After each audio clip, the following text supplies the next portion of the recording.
Thanks for downloading the McKay interview. My newest guest is the Honourable Charles C. Adams Jr., United States Ambassador to Finland from 2015 to 2017, and presently Global Co-Head of Oryx International Arbitration Practice Group.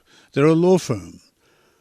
Among other things, we discussed the recent midterm elections in the USA and their implications for the presidential election in 2024, the hypothetical prospect of secession of some states from the Union should Trump or a Trump-like figure win for the Republicans, the ongoing saga of the former president himself, and the political and social stresses and strains inside the USA today.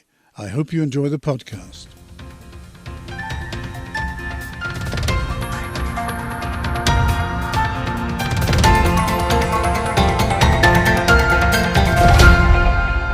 Hello everyone. I'm going to address the subject of the USA again today, in particular the outcome of the recent midterm elections and what the results point to regarding the political direction of that important country.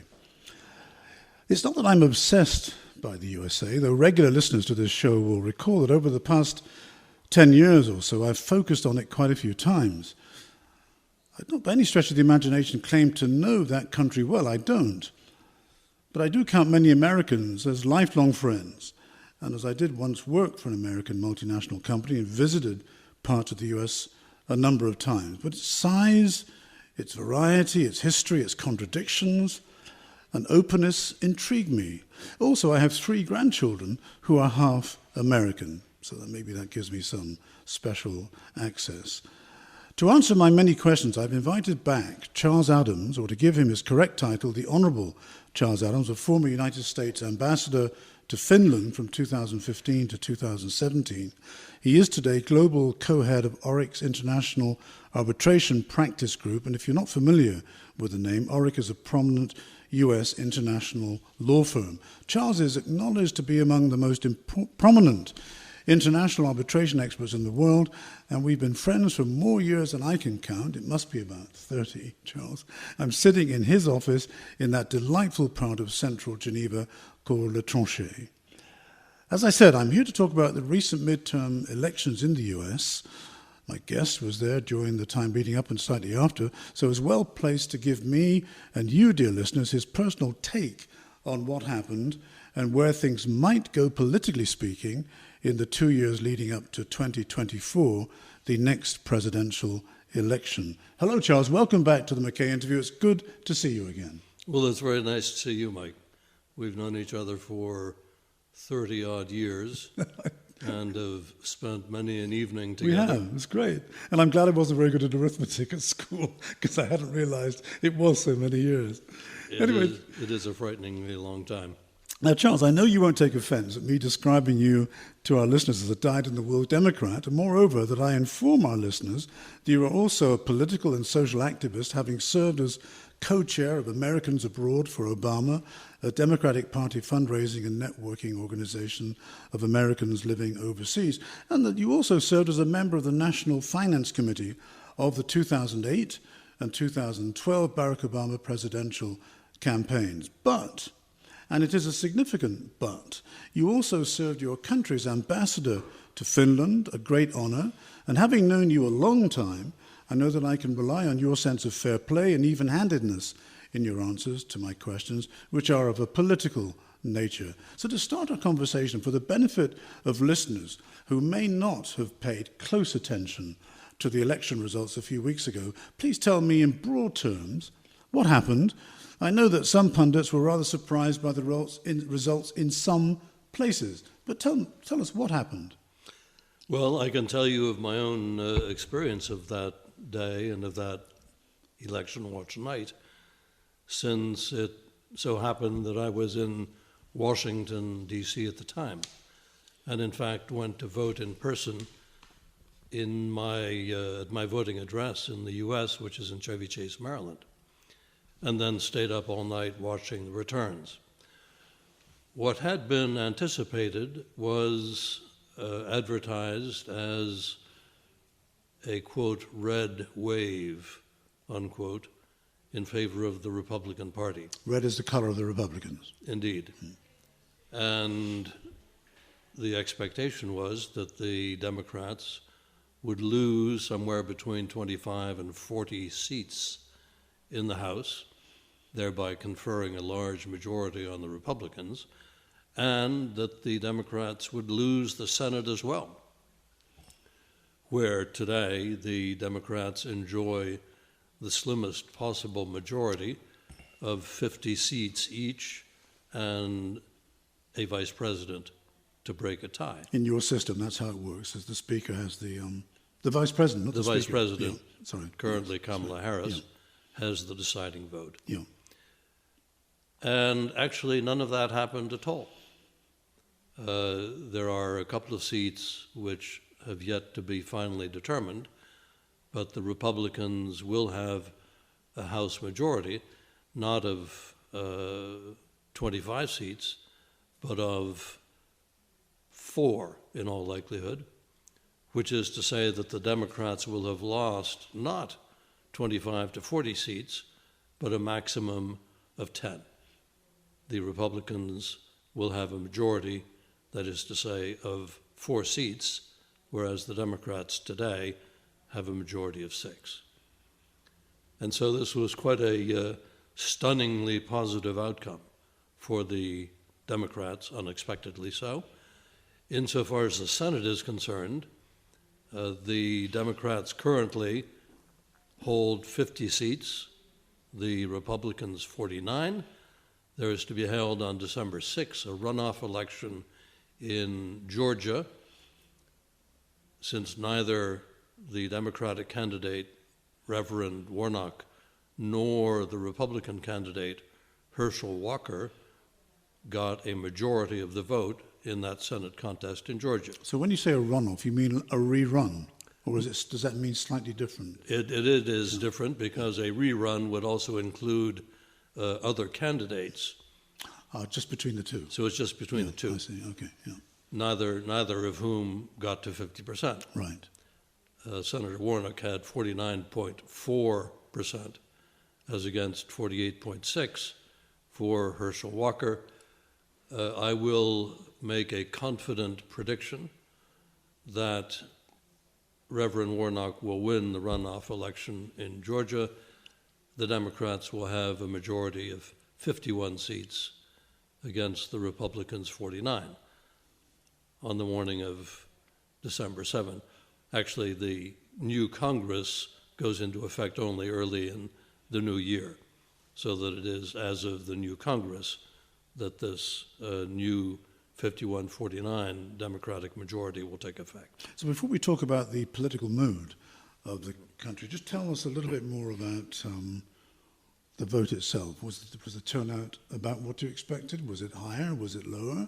And I know from just having watched American elections over many, many years that the midterm is usually when the sitting party of the president gets a slap in the face and things go back to gridlock for 2 more years till the general election.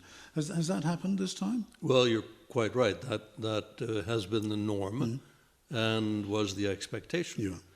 Particularly since in this midterm election, the Democratic Party was freighted with a president whose personal popularity is low, hovering at around 42%, at a time of inflation, at a time of very high gas prices in particular, and at a time of general uncertainty and fear. All of these elements were thought in advance to be predictive of a general rout of the Democrats and of its candidates. That did not happen. Was there a high turnout of voters? There was a very high turnout. About yes, average? indeed. Yeah, about a high Actually, turnout. somewhat above average. So people took it really seriously. Indeed. Yeah, yeah. Very much so. Okay. As indeed they should have. So what do the results tell you about the political mood of your country? I mean, we read that it is a badly divided country. Of course, it's not the only Western democracy to be in that state. I look at my own country, the United Kingdom, and across to Italy. There's just 2 examples of European countries with division and controversy. But what's your assessment of the extent of that division and the implications of the division that people talk about in America? The division is stark. It can be described as a division between, on the one hand, a tendency toward authoritarianism, and on the other, a deeply rooted desire to maintain and preserve democracy as a mode of governance. That is the divide which currently prevails in America, as it does elsewhere in the world. It's a very stark choice. It is indeed. And that is why these midterm elections were extremely important. It is why the forthcoming presidential cycle in 2024 will be absolutely determinative. Well, before we get on to looking into the future, Charles, we chatted back in the summer about America, and you said something to me which quite startled me at the time, even though what you said contained quite a few ifs and buts. You said, as I recall, that come the next presidential election, if Donald Trump or someone similar, though that's hard to imagine, should run again, and if the Republicans won, there would be the real prospect of the United States of America splitting into three parts: a western coastal part, an eastern coastal part, and what's left in the middle. Secession, Charles? Surely not, but please explain what you had in mind, or what you have in mind, should that happen. Well, let me first say that I was speaking in reference to a hypothetical as to which I earnestly hope that it does not occur. Yeah, that's a given. I can understand that. But the supposition is that were he whose name does not escape my lips were to be elected in 2024, then there would be the possibility of a schism so deep that the Pacific states of America, to wit, the states of Washington, Oregon, California, Nevada, New Mexico, and Hawaii, would collectively decide that they no longer wish to be a member of this club. It's a bit more than a club, surely. And would secede to form a separate sovereign nation. In like manner, the Atlantic states of America, being the entire eastern seaboard, conceivably as far south as North Carolina, would likewise say this is an entity to which we no longer wish to belong. This would leave the good people of Minnesota, Michigan, and Wisconsin, all on the Great Lakes, with the possibility of volunteering to join Canada. I should tell the listeners that you're smiling as you say this to me, Charles. Luckily, this is not television. Leaving the remainder to fend for themselves, having exercised their democratic right in 2024 to elect the government that they deserve. But you're the best person to ask this, Charles, because you're a lawyer by profession. I know you're probably not a constitutional lawyer, but I'm sure you've done your homework before this interview. Does your constitution allow that? Because I know, for example, not personal experience, but for example in East Africa, when Eritrea voted to leave Ethiopia, that its constitution in Ethiopia allowed one republic within the federal unit to vote themselves out. But is that the same in America, that a state could vote to leave the Union without the Union voting on whether it could or could not leave the Union? The answer is no. The Constitution does not so provide. On the other hand, the United States of America have experienced secession. And a very bloody war it was. followed by a very bloody conflict indeed.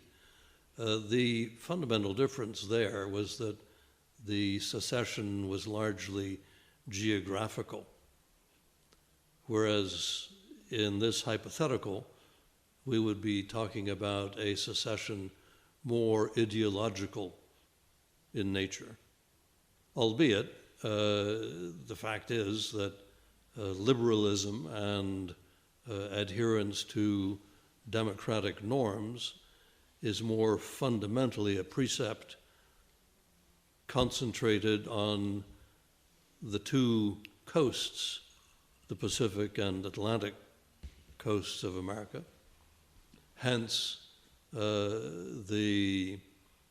what I hope to be entirely hypothetical notion of there being a secession of an agglomeration of those states, which are, as it happens, principally democratic states in political configuration.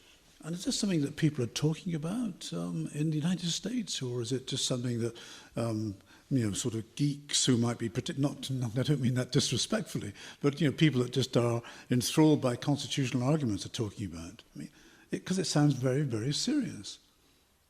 Well, hypothetically, were it to happen, were it to happen, it would be not only serious; it would be absolutely calamitous. Absolutely, yeah. Insofar as the USA is concerned, no, this is not something about which people talked around the Thanksgiving dinner. There have been over the years rumblings about potential secession by people in Texas, for example, unhappy with Washington and principally motivated by right-wing influencers and thought leaders. So the concept of secession has been bruited about from time to time. Is it a serious prospect? No. Is it likely to happen? I certainly hope not. In a horrible hypothesis, it is something which could be imagined. Well, let's I guess this story will run for a while anyways, but let's just move on a little bit. Charles, you've already actually answered part of this question, and maybe you're reading my script, but recently that notable market research company, Gallup, wrote, and I quote the words they wrote, "Confidence in the major institutions of the federal government is at a low point at a time when the President and Congress are struggling to address high inflation, record gas prices, increased crime and gun violence, continued illegal immigration, and significant foreign policy challenges from Russia and China. Confidence in the Supreme Court had already dropped even before it overturned Roe v. Wade. And for those not familiar with the detail, that was a landmark Supreme Court decision back in 1973. The confidence crisis extends beyond political institutions at a time when a near record low 13% of Americans are satisfied with the way things are going in the US, and only 7% said they had a great deal or quite a lot of confidence in the Congress. That's a quarter. No, surprisingly, at least to me it was surprising, 25%, a quarter, said that of the Supreme Court didn't have so much confidence in them, down 11% on the last time opinions were measured. What's gone wrong, Charles, and how can it be fixed? I think what all of these statistics reflect, more than anything else, is a general sense of instability, of fear and foreboding in the populace at large, as actually around the world. We are living in a particularly challenging and unstable time. In the US, from the year 2017 through 2020, through January 2021, was a particularly nightmarish time for many, many Americans during the time of the former administration. It's been followed by economic circumstances which are beyond the will or control of any political enterprise. There is warfare on the European continent at a significant scale for the first time since May of 1945. The world over is a sense of insecurity, and that translates into statistics such as a measurement of distrust in fundamental governmental established entities, the Supreme Court, Congress, the White House, everybody. Yeah, it's a good assessment, Charles. My guest today is the Honourable Charles Adams, a former US ambassador to Finland and presently global co-head of ORIC's International Arbitration Practice Group, and we're in Geneva today. Charles, we cannot have a conversation about American politics without talking about Donald Trump. I know it pains you to mention his name, but his place, whether I'm sure you'd agree, whether you might not like it or not, is guaranteed in history. It's assured in history. And I was reading that he actually started his campaign for the presidency on the 19th of November 2012, very precise, a few days after Barack Obama defeated Mitt Romney.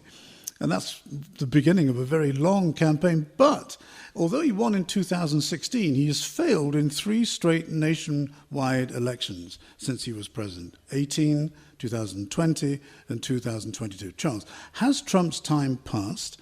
Has his sell-by date expired? Or could he win again? Or let me put my question slightly differently, Charles. What would need to happen for him to win the presidency again in 2024, Charles? Well, he did announce his renewed candidacy a matter of days after the midterm elections. Midterm elections during which his Republican Party took a shellacking, principally on account of his doings and misdoings. Tell us a bit more about that. I mean, you've used a Barack Obama word, I think, but I mean, are you saying that because he identified with certain candidates or endorsed them that they did badly? That's exactly what I'm saying. That's exactly what happened, is it? That's exactly what I'm saying. Quite a number of candidates were hand-picked by the former president in important swing states, of which Pennsylvania is the most prominent example, but Georgia is another, Nevada is yet again a third, and all of those people went down to defeat, some of them to quite devastating defeat, such as the Republican candidate for the governorship in Pennsylvania. And all of these people were identified as candidates, were nominated in effect by the former president.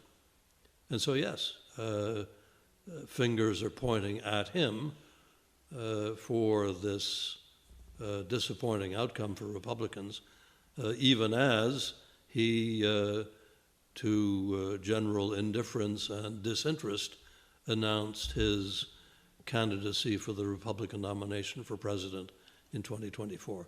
But people of our generation remember Bill Clinton. Didn't they call him the comeback kid? Can't Trump do that too? I consider it to be highly improbable. Because things have changed so much. I think that the American people, a majority of the American people, and a significant but still minority slice of the Republican Party have such an intense dislike of and distrust of the former president as to make the likelihood of his being elected again to any elective office extremely remote. Charles, if the Republicans have been divided by Trump, the Democrats seem to be pulling in different directions too. This is a political innocent of American politics like me could not be blamed for thinking that it ought to be easy for your party to coalesce around a winning team and a winning formula, but that hasn't happened, has it? Even though you've done well recently. I get the sense that you're pulling in different directions, or is that just the nature of party politics in the United States? It's the nature of the Democratic Party in particular. And why do you stress that? Why is it Because different? the Democratic Party is a big tent which encompasses a wide range of opinion, ranging from what in Europe would be described as center-left to much more progressive and still more leftish positions. So progressive means socialist. It's a code word for socialist. Social democrat, Yeah, one social would say, democrats, yeah, rather. okay. Yes. Yeah.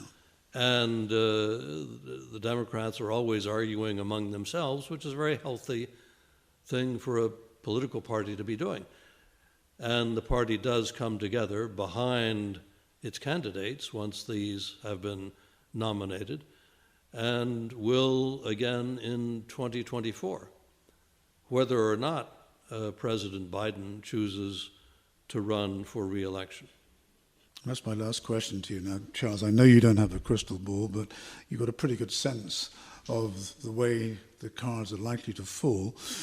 And I know you're a hard-nosed realist, not a misty-eyed idealist. So please tell me how you see the political and the social economic road to the presidential election of 2024 and the legacy or the continuation of President Joe Biden, who's now at the grand age of, 78, 79, something around that area? I'm not sure exactly what. How do you see that, the future? I think what one can predict is that by the year 2024, many of the most compelling and urgent sources of discomfort, dismay, and concern of the American people will have abated. Inflation will have been reduced, if not eliminated altogether. Prices will have returned to historical norms. The sense of division, the intensity of the emotions which have divided the American people, particularly since the time of the former administration, will have cooled, and I think that the general mood will be very much more upbeat than it has been to date. That's a pocketbook theory of politics in a way, is what you're saying. Yes. Americans will just feel better. People will feel better. The kitchen table issues will largely have been resolved. The situation of the average American will have improved in relation to where they see things at present. I think internationally too, I hope, sources of conflict will have been reduced, and peace will have been restored to the European continent and around the world.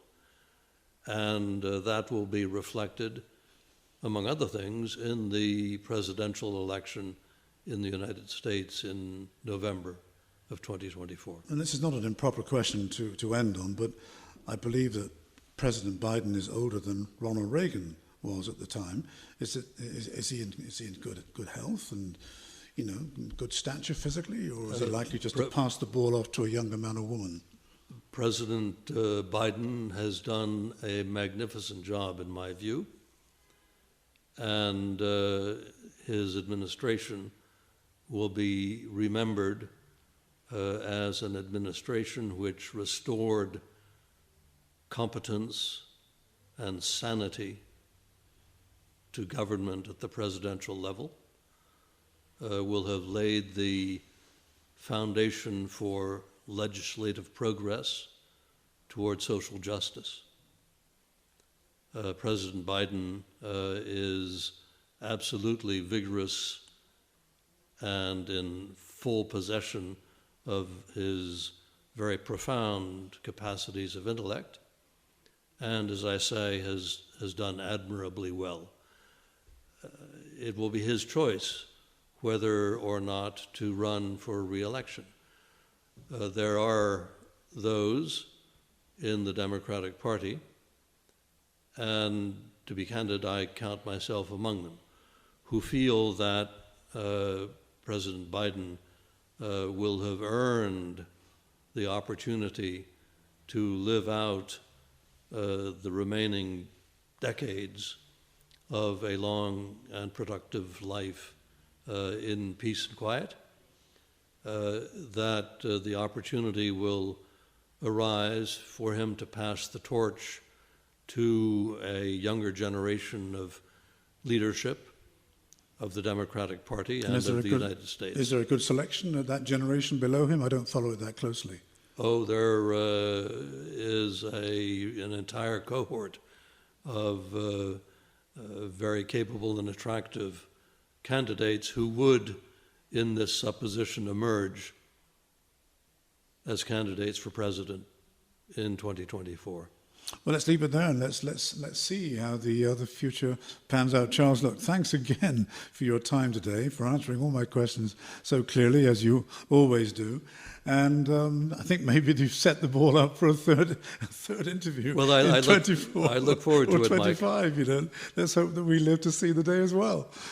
My guest today has been the Honourable Charles Adams, a former United States ambassador to Finland and presently global co-head of Oryx International Arbitration Practice Group, and we're talking in Geneva. Thank you again, Charles. Thank you, Mike. Thank you for listening. Please share the show with those around you, and if you have any questions or feedback, write to me at contact@mackays.ch. I promise that I will reply to you.